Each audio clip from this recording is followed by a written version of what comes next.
Hi, this is Ramakrishna. Please share and subscribe my channel RK's Comparative English. Today's our concept is simple present tense.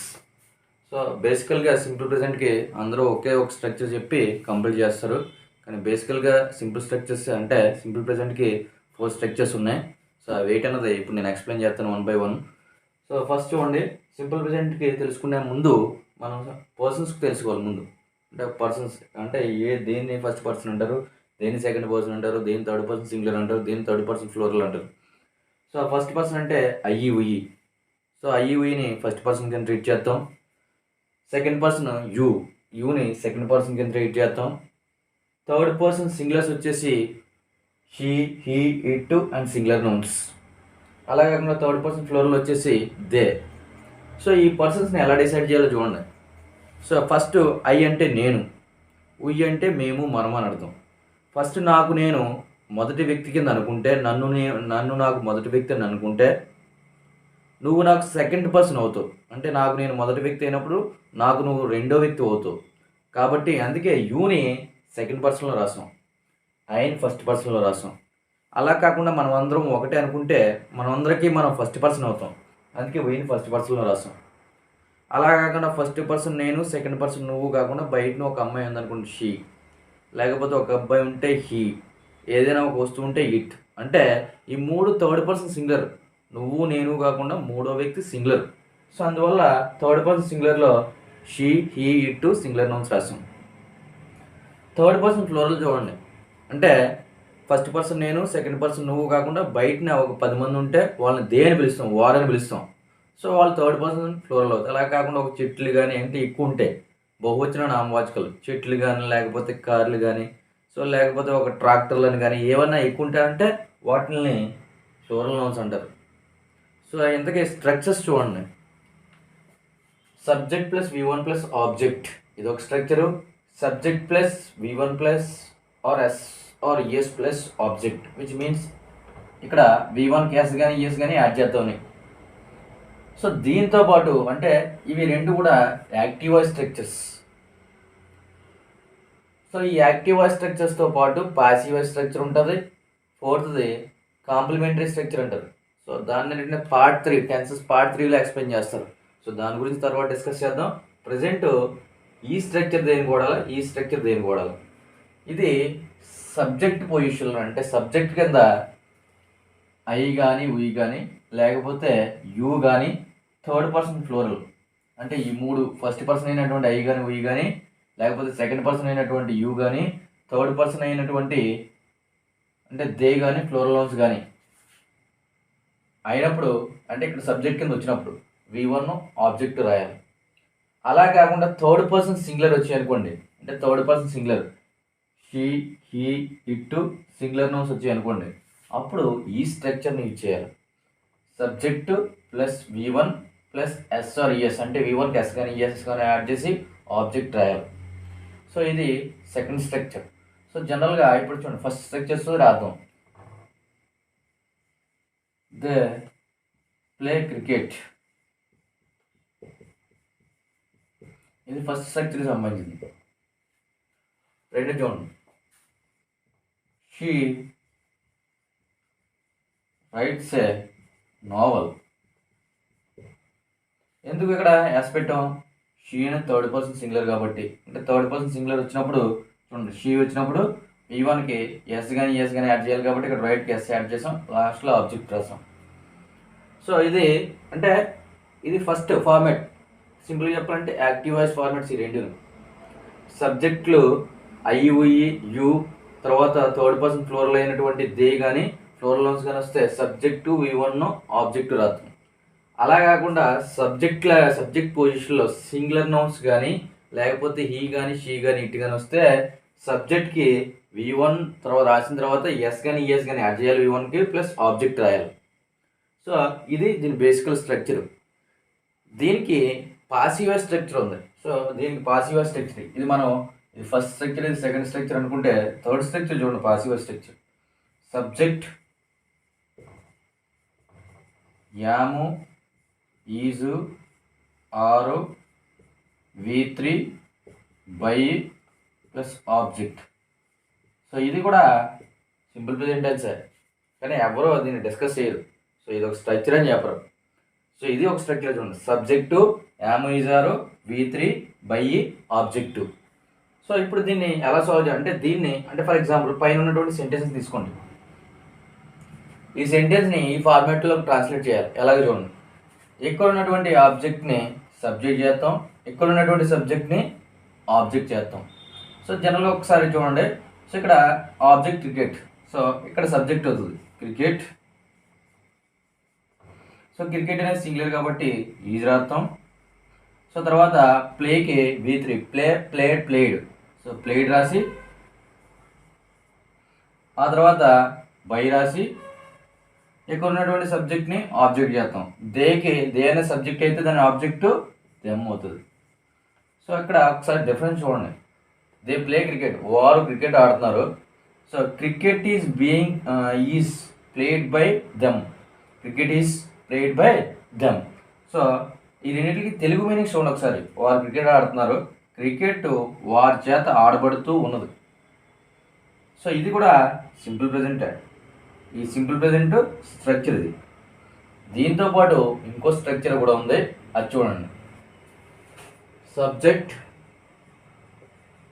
Plus am is are plus quality character position plus object. So అది చూడండి మీరు, third structure అయితే fourth structure, subject am is are plus quality character position plus object. So మనకి fourth structure చూడండి, subject అనేది I వస్తే am వాడతాం, singulars వస్తే ఈజ్ వాడతాం, ఫ్లోరల్స్ వస్తే ఆర్ వాడతాం. సో ఇక్కడ ఉన్నటువంటి సబ్జెక్ట్ వర్బ్ అగ్రిమెంట్ కూడా మనం క్లియర్గా డిస్కస్ చేద్దాం. సో ఏ విధంగా రాయాలని చూడండి. అంటే సబ్జెక్ట్ ఐ వచ్చింది అనుకోండి, ఫర్ ఎగ్జాంపుల్ ఐ వస్తే యామ్ రాస్తాం, లేదు హీ కానీ షీ కానీ ఇట్ కానీ సింగులర్ నౌన్స్ కానీ వస్తే ఈజ్ రాస్తాం. అలా కాకుండా ఆర్ అనేది చూడండి, ఆర్ అనేది దేనికి రాస్తాము. సో వీ కానీ యూ కానీ దే కానీ ఫ్లోరల్ నౌన్స్ కానీ వస్తే ఆర్ రాయాలి. ఇది దీనికి సంబంధించినటువంటి స్ట్రక్చర్.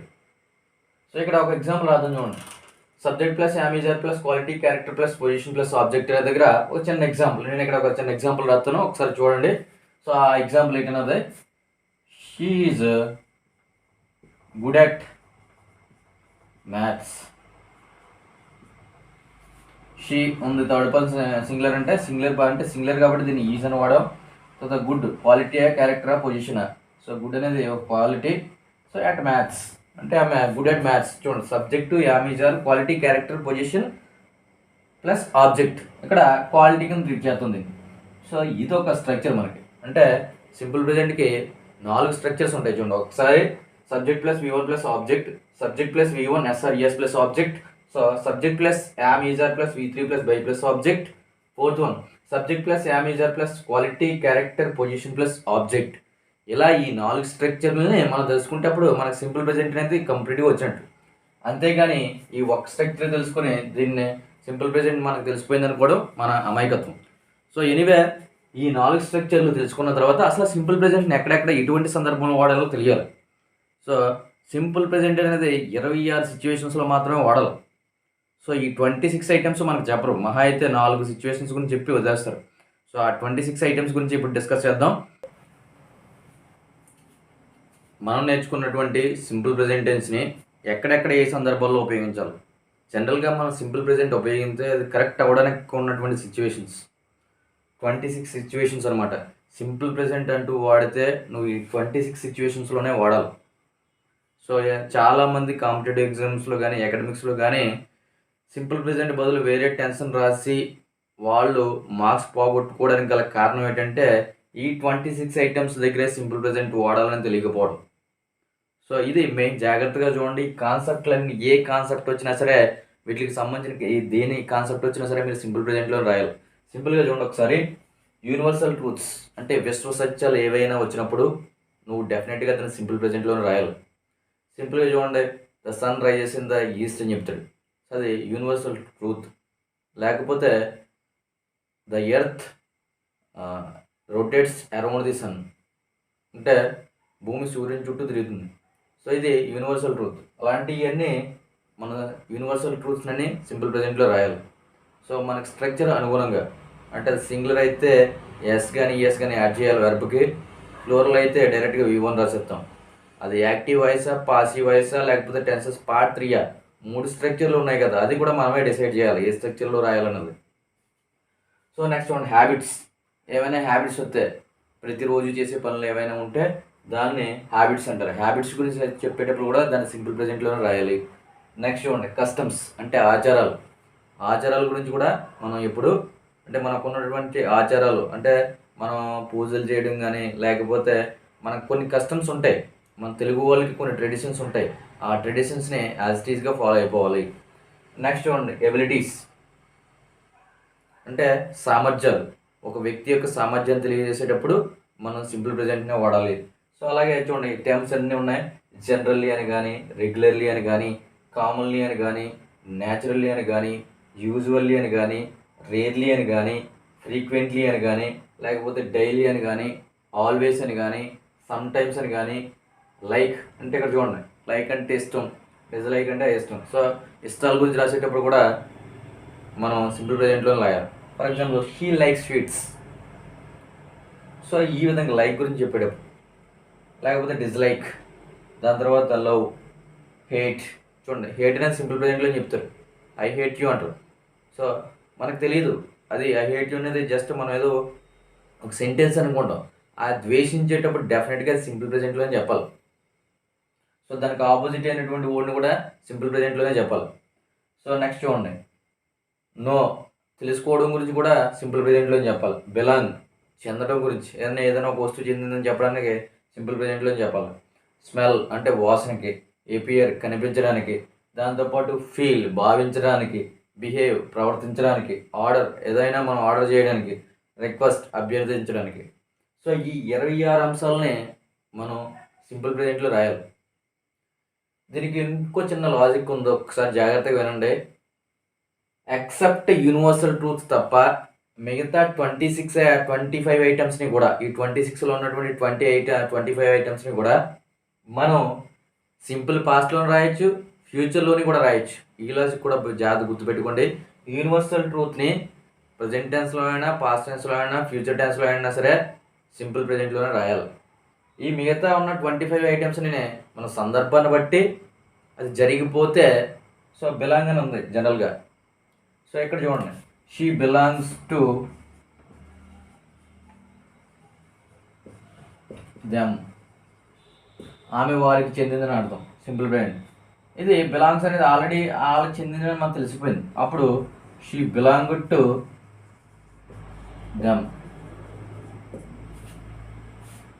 సో ఈ విధంగా మనం, లేకపోతే అంటే ఈ విధంగా, అంటే దీన్ని ఎలా అర్థం చేసుకోవాలి చూడండి ఒకసారి.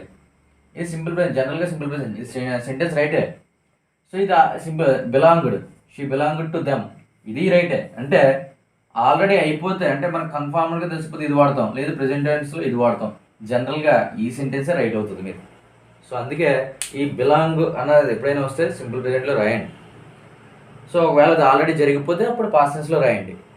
సో మీరు తెలుసుకోవాల్సిన విషయం ఏంటంటే, ఈ 26 ఐటమ్స్ వచ్చినప్పుడు మ్యాక్సిమము సింపుల్ ప్రెజెంట్ టెన్స్ని యూజ్ చేస్తారు. సో ఒకవేళ అది అయిపోయిన అంశం అయితే అంటే ఎక్సెప్ట్ యూనివర్సల్ ట్రూత్ తప్ప మిగతా 26 ఐటమ్స్ని పాస్ట్ టెన్స్లోని, ఫ్యూచర్ టెన్స్లోని కూడా రాయొచ్చు. కానీ నేను చెప్పే విషయం ఏంటంటే, ఇది మ్యాక్సిమము సింపుల్ ప్రెజెంట్లోనే ఈ విషయాల్ని డిస్కస్ చేస్తాడు. సో మీరు రాసేటప్పుడు కొన్ని